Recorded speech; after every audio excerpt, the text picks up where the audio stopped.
আসসালামু আলাইকুম। আন্তর্জাতিক রিসেন্ট খবরে আপনাকে স্বাগত। শুরুতে জানাবো আমাদের হাতে থাকা সর্বশেষ বিশ্বের গুরুত্বপূর্ণ সংবাদ, এরপর বিস্তারিত। পুরোদমে ইসরায়েল ইরান হিজবুল্লাহ যুদ্ধ চলছে, জানিয়ে দিব আমাদের হাতে থাকা সর্বশেষ গুরুত্বপূর্ণ আপডেট আন্তর্জাতিক সংবাদ। শুরুতেই জানিয়ে দিব দেশের মাটিতেই পড়ল ইসরায়েলের মিসাইল। ইরাক থেকে ড্রোন হামলা চালানো হয়েছিল, আর সেই ড্রোন ভূপাতিত করতে ইন্টারসেপ্টর মিসাইল ছুড়ছিল ইসরায়েল, কিন্তু ওই ড্রোনটি ইসরায়েলের দক্ষিণ অঞ্চলীয় রিসোর্ট সিটি এইলাতে গিয়ে আঘাত হানে, আর ড্রোনটি ধ্বংস করতে ছোড়া ইন্টারসেপ্টর মিসাইলটিও পড়ে ইসরায়েলের ভিতরেই। এরপর জানিয়ে দিব বাইডেন তৃতীয় বিশ্বযুদ্ধ চায়, ট্রাম্প পুত্রের বিস্ফোরক অভিযোগ। মার্কিন প্রেসিডেন্ট জো বাইডেনের বিদায়ী সময় নেওয়া এক বিতর্কিত সিদ্ধান্ত গিয়ে তোলপাড় শুরু হয়েছে। রাশিয়ার ভূখণ্ডে হামলার জন্য ইউক্রেনকে দূরপাল্লার মার্কিন ক্ষেপণাস্ত্র ব্যবহারের অনুমতি দেওয়ার খবরে ক্ষুব্ধ হয়েছেন নবনির্বাচিত প্রেসিডেন্ট ডোনাল্ড ট্রাম্পের বড় ছেলে ডোনাল্ড ট্রাম্প জুনিয়র। এদিকে যুক্তরাষ্ট্রের যুদ্ধবিরতি প্রস্তাবে রাজি হিজবুল্লাহ। ইসরায়েলের সঙ্গে যুদ্ধবিরতির বিষয়ে যুক্তরাষ্ট্রের দেয়া প্রস্তাবে কিছু মন্তব্য সহ সম্মতি দিয়েছে লেবানন ও হিজবুল্লাহ। সোমবার 18 নভেম্বর দেশটির এক শীর্ষ কর্মকর্তা বার্তা সংস্থা রয়টার্সকে এই তথ্য জানিয়েছে। এরপর জানিয়ে দিব রাশিয়া ও ইরানের উপর নতুন নিষেধাজ্ঞা যুক্তরাজ্যের। রাশিয়া ও ইরানের উপর নতুন করে নিষেধাজ্ঞা আরোপ করেছে যুক্তরাজ্য। আন্তর্জাতিক রাজনীতিতে উত্তেজনার পারদ আরও বাড়িয়ে দিয়েছে নতুন করে এ নিষেধাজ্ঞা।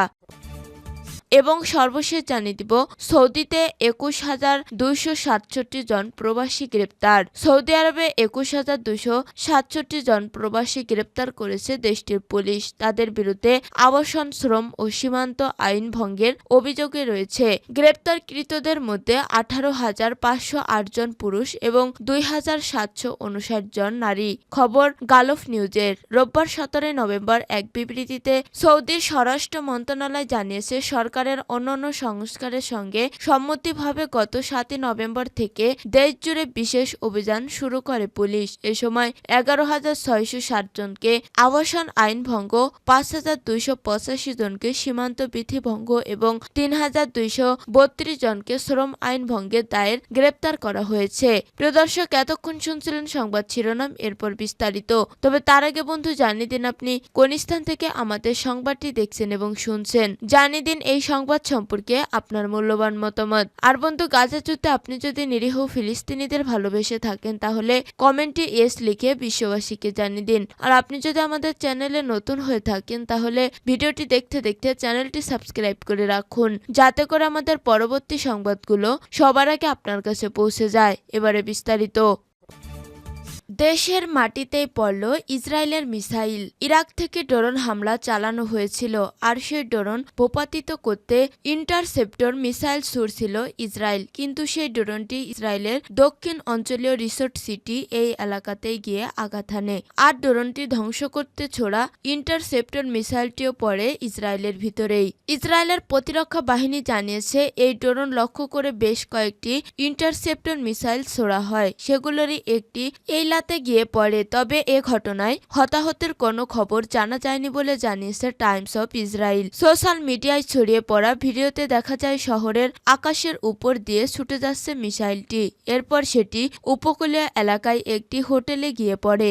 এর দৃশ্য দেখে স্থানীয়রা ভীত হয়ে পড়ে, তবে মিসাইল আঘাত হানলেও বিস্ফোরণের কোনো শব্দ পাওয়া যায়নি। এর আগে ইসরায়েলি বাহিনী জানায় ড্রোনটি সফলভাবে ভূপাতিত করা গেছে। জনপ্রিয় পর্যটন শহরে ওই মিসাইল আঘাত হানার ঘটনা তদন্তের ঘোষণা দিয়েছে ইসরায়েলের সেনাবাহিনী। কেন ড্রোনটি ভূপাতিত করতে গিয়ে মিসাইল এইলাতে পড়ল তা খতিয়ে দেখবে তারা। বাইডেন তৃতীয় বিশ্বযুদ্ধ চায়, ট্রাম্প পুত্রের বিস্ফোরক অভিযোগ। মার্কিন প্রেসিডেন্ট জো বাইডেনের বিদায়ী সময়ে নেয়া এক বিতর্কিত সিদ্ধান্ত ঘিরে তোলপাড় শুরু হয়েছে। রাশিয়ার ভূখণ্ডে হামলার জন্য ইউক্রেনকে দূরপাল্লার মার্কিন ক্ষেপণাস্ত্র ব্যবহারের অনুমতি দেওয়ার খবর ক্ষুব্ধ হয়েছেন নবনির্বাচিত প্রেসিডেন্ট ডোনাল্ড ট্রাম্পের বড় ছেলে ডোনাল্ড ট্রাম্প জুনিয়র। এক্সে দেয়া এক পোস্টে ট্রাম্প জুনিয়র বলেন, মার্কিন মিলিটারির ইন্ডাস্ট্রিয়াল কমপ্লেক্স নিশ্চিত করতে চায়। আমার বাবা শান্তি প্রতিষ্ঠার সুযোগ পাওয়ার আগেই তারা তৃতীয় বিশ্বযুদ্ধ শুরু করবে। বাইডেন প্রশাসনের সিদ্ধান্তের কড়া সমালোচনা করে তিনি একে বিপজ্জনক এবং উস্কানিমূলক বলে আখ্যা দিয়েছেন। নিউ ইয়র্ক টাইমসের তথ্য অনুযায়ী বাইডেন প্রশাসন সম্প্রতি ইউক্রেনকে রাশিয়ার ভূখণ্ডে হামলার অনুমতি দিয়েছে।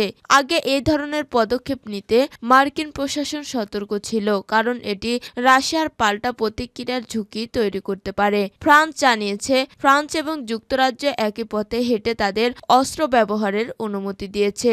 যুক্তরাষ্ট্রের এই পদক্ষেপে ক্ষুব্ধ রাশিয়ার কঠোর প্রতিক্রিয়া জানিয়েছে। রুশ আইন প্রণেতা আন্দ্রাই ক্লিসাস হুঁশিয়ারি দিয়ে বলেছেন, যুক্তরাষ্ট্রের মিসাইল ব্যবহার করে ইউক্রেন যদি রাশিয়ায় হামলা চালায় তবে তা তৃতীয় বিশ্বযুদ্ধের সূচনা করবে। এদিকে বাইডেনের এই সিদ্ধান্তে মার্কিন রাজনীতিতে তীব্র বিতর্ক সৃষ্টি হয়েছে। ডেমোক্রেটদের মধ্যে এ নিয়ে বিরোধ দেখা দিয়েছে। ট্রাম্প পুত্রের বিস্ফোরক মন্তব্য এবং তার করা ভাষার সমালোচনা মার্কিন অভ্যন্তরীণ রাজনীতিতে উত্তেজনা আরও বাড়িয়েছে। বিশ্লেষকরা মনে করছেন, বাইডেনের এই পদক্ষেপে শুধু রাশিয়া ও ইউক্রেন যুদ্ধকেই নয়, বৈশ্বিক স্থিতিশীলতাকে বিপণন করতে পারে। যুক্তরাষ্ট্রের যুদ্ধবিরতি প্রস্তাবে রাজি হিজবুল্লাহ। ইসরায়েলের সঙ্গে যুদ্ধবিরতির বিষয়ে যুক্তরাষ্ট্রের দেয়া প্রস্তাবে কিছু মন্তব্যসহ সম্মতি দিয়েছে লেবানন ও হিজবুল্লাহ। সোমবার 18 নভেম্বর দেশটির এক শীর্ষ কর্মকর্তা বার্তা সংস্থা রয়টার্সকে এই তথ্য জানিয়েছেন। একে যুদ্ধবন্ধের সবচেয়ে গুরুতর প্রচেষ্টা বলেও মন্তব্য করেছেন তিনি। লেবাননের পার্লামেন্টের স্পিকার নবিহ বেরির সরকার আলী হাসান খলিল বলেছেন, সোমবার মার্কিন রাষ্ট্রদূতের কাছে তাদের লিখিত জবাব জমা দিয়েছে লেবানন। হোয়াইট হাউসের দ্রুত আমোস হোসেস্টেন বৈরুত আলোচনা অব্যাহত রাখতে এসেছেন। ইরানপন্থী সশস্ত্র সংগঠন হিজবুল্লাহ যুদ্ধবিরতির বিষয়ে আলোচনার জন্য তাদের দীর্ঘদিনের মিত্র বেরিকে সমর্থন দিয়েছে। খলিল বলেন, লেবানন ইতিবাচক পরিবেশে প্রস্তাবটির উপর তাদের মন্তব্য তুলে ধরেছেন, তবে এই বিষয়ে বিস্তারিত জানাতে অস্বীকৃতি জানান তিনি। তিনি বলেন, আমাদের দেয়া সব মন্তব্যে জাতিসংঘের রেজলিউশন 1701 এর সুনির্দিষ্ট ধারাগুলো মেনে চলার প্রতি জোর দেওয়া হয়েছে। খলিল মূলত 2006 সালে হিজবুল্লাহ ও ইসরায়েলের মধ্যে যুদ্ধবন্ধে পাশ হওয়া জাতিসংঘের নিরাপত্তা পরিষদের রেজলিউশন 1701 এর কথা উল্লেখ করেছেন। এই প্রস্তাবে লেবানন ইসরায়েল সীমান্ত ও লিটানি নদীর যা সীমান্ত থেকে প্রায় 30 কিলোমিটার উত্তরে অবস্থিত মধ্যবর্তী এলাকায় হিজবুল্লাহর যেকোনো সশস্ত্র উপস্থিতি নিষিদ্ধ করা হয়েছে। খলিল বলেন, এই উদ্যোগের সাফল্য এখন ইসরায়েলের উপর নির্ভর করছে। যদি ইসরায়েল সমাধান না চায় তাহলে তারা 100টি সমস্যা সৃষ্টি করতে পারে। তবে ইসরায়েলের পক্ষ থেকে তাৎক্ষণিক কোনো মন্তব্য পাওয়া যায়নি, কিন্তু ইসরায়েল দীর্ঘদিন ধরে দাবি করে আসছে রেজলিউশন 1701 সঠিকভাবে বাস্তবায়িত হয়নি। এই যুক্তি তুলে ধরতে তারা সীমান্তের কাছে হিজবুল্লাহ যোদ্ধা ও অস্ত্রের উপস্থিতির কথা বলে আসছে। অন্যদিকে লেবানন ইসরায়েলে তার আকাশসীমায় যুদ্ধবিমান ওড়ানোর মতো লঙ্ঘনের জন্য অভিযুক্ত করেছে। রাশিয়া ও ইরানের উপর নতুন নিষেধাজ্ঞা যুক্তরাজ্যের। রাশিয়া ও ইরানের উপর নতুন করে নিষেধাজ্ঞা আরোপ করেছে যুক্তরাজ্য। আন্তর্জাতিক রাজনীতিতে উত্তেজনার পারদ আরও বাড়িয়ে দিয়েছে নতুন করে এই নিষেধাজ্ঞা। সোমবার 18 নভেম্বর যুক্তরাজ্যের সরকারি তথ্য অনুযায়ী নিষেধাজ্ঞার আওতায় রয়েছে একটি ইরানি এয়ারলাইন্স, একটি শিপিং গ্রুপ এবং রাশিয়ার পোর্ট ওয়াল 3 নামক জাহাজ, খবর রয়টার্স। এর আগে 2022 সালে ইউক্রেন যুদ্ধ শুরুর পর থেকে রাশিয়ার বিরুদ্ধে ধারাবাহিক নিষেধাজ্ঞা আরোপ করে আসছে পশ্চিমা দেশগুলো। এর নিষেধাজ্ঞা কার্যক্রমের নেতৃত্বে রয়েছে যুক্তরাষ্ট্র। এর মূল উদ্দেশ্য হল রাশিয়াকে আন্তর্জাতিক বাণিজ্য থেকে বিচ্ছিন্ন করা এবং এর অর্থনীতিকে দুর্বল করা। তবে নিষেধাজ্ঞার আওতায় শুধু রাশিয়াতেই সীমাবদ্ধ নয়, রাশিয়ার মিত্র দেশ হিসেবে চীন ও ইরান সহ আরও অনেক দেশের উপর নিষেধাজ্ঞা দেওয়া হচ্ছে। মস্কোকে সমর্থনের অভিযোগে তাদের বিভিন্ন সংস্থাও নিষেধাজ্ঞার শিকার। এমনকি ভারতীয় কিছু কোম্পানিও মাঝে মধ্যে এই তালিকায় অন্তর্ভুক্ত হয়েছে। এদিকে নিষেধাজ্ঞা দেওয়ার পাশাপাশি পশ্চিমা দেশগুলো ইউক্রেনকে বিপুল অর্থ ও সামরিক সহায়তা প্রদান করে আসছে। তবে সাম্প্রতিক মার্কিন নির্বাচনে রিপাবলিকান প্রার্থী ডোনাল্ড ট্রাম্পের জয়লাভের ফলে ইউক্রেনের জন্য এই সহায়তা নিয়ে অনিশ্চিত তৈরি হয়েছে। এ অবস্থায় ইউক্রেনের প্রেসিডেন্ট ভলোদিমির জেলেনস্কি যুদ্ধবন্ধের আগে চেয়ে নমনীয় অবস্থা নিয়েছেন এবং শান্তিপূর্ণ সমাধানের সামনের দিকে এগোতে চেষ্টা করেছেন। যুক্তরাজ্যের এই সিদ্ধান্ত নিয়ে বিশ্লেষকরা বলছে, যুক্তরাজ্যের এই সিদ্ধান্তেও বৈশ্বিক অঙ্গনে নতুন চ্যালেঞ্জ তৈরি করবে এবং নতুন নিষেধাজ্ঞার ফলে রাশিয়া ও ইরানের উপর আন্তর্জাতিক চাপ আরও বাড়বে।